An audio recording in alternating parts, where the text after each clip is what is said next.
Our next story is about Venezuela, a country in South America that makes news once in a while, usually with words like oil, crisis, and Maduro.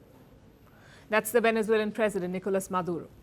This is a country of 28 million people, and right now it finds itself at the center of a showdown with the United States of America.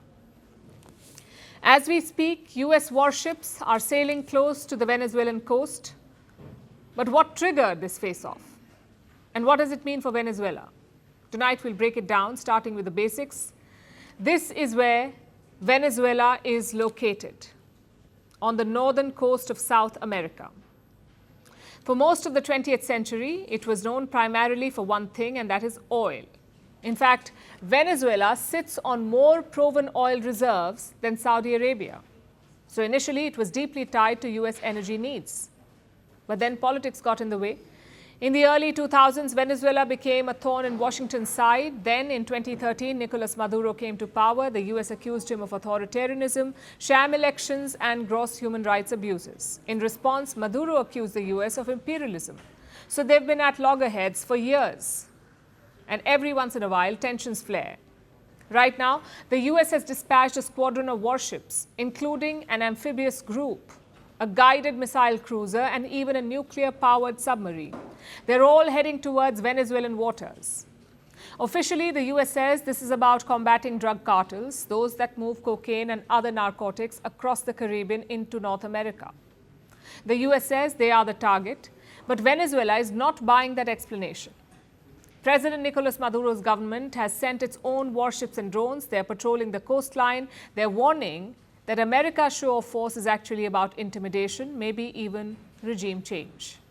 The cause we defend is too great. So regime change is not only illegal, but also immoral. And here they will not succeed in colonizing or enslaving Venezuela, South America, or our America. And if one day they touch Venezuela, all of America will rise up for us, for the people of Bolivar. So why is the US pointing fingers at Maduro? You see, for years, American officials have accused Maduro and his inner circle of being directly involved in drug trafficking. Washington calls it the cartel, the lost souls, the cartel of the sons.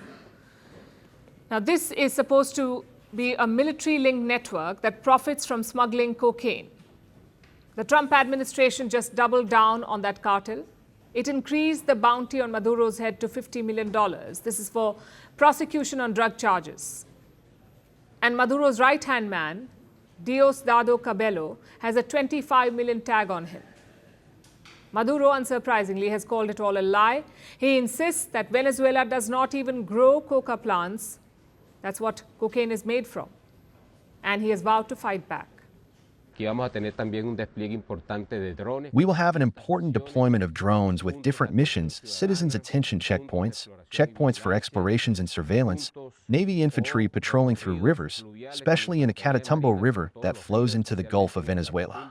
We'll have Navy patrols in Maracaibo Lake, Navy patrols in the Gulf of Venezuela, and ships of a larger draft up north in our territorial waters. And there's a bigger fear here.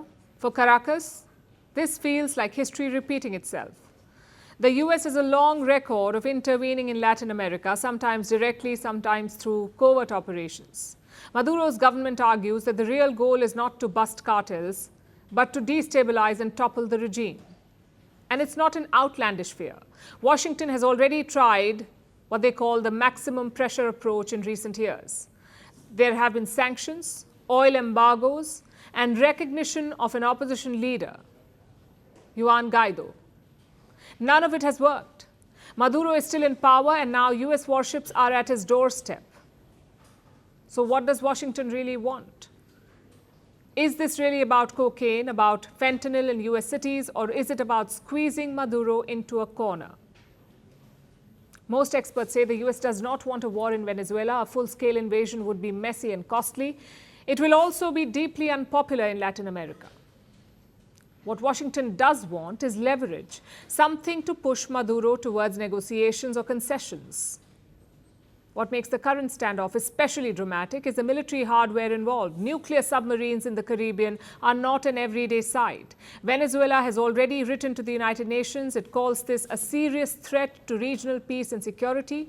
So even if this is posturing, the imagery is powerful and dangerous. We'll be tracking this one closely for you.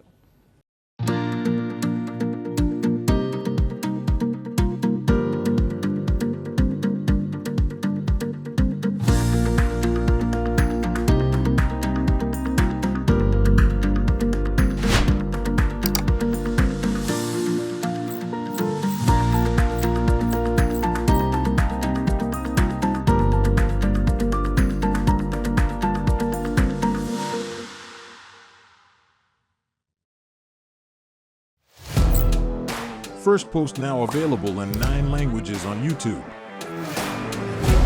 English, Stands at $36 trillion. French, Le FMI, comme German, Geschäftsführenden Direktor Hindi, $30 trillion ka karjo.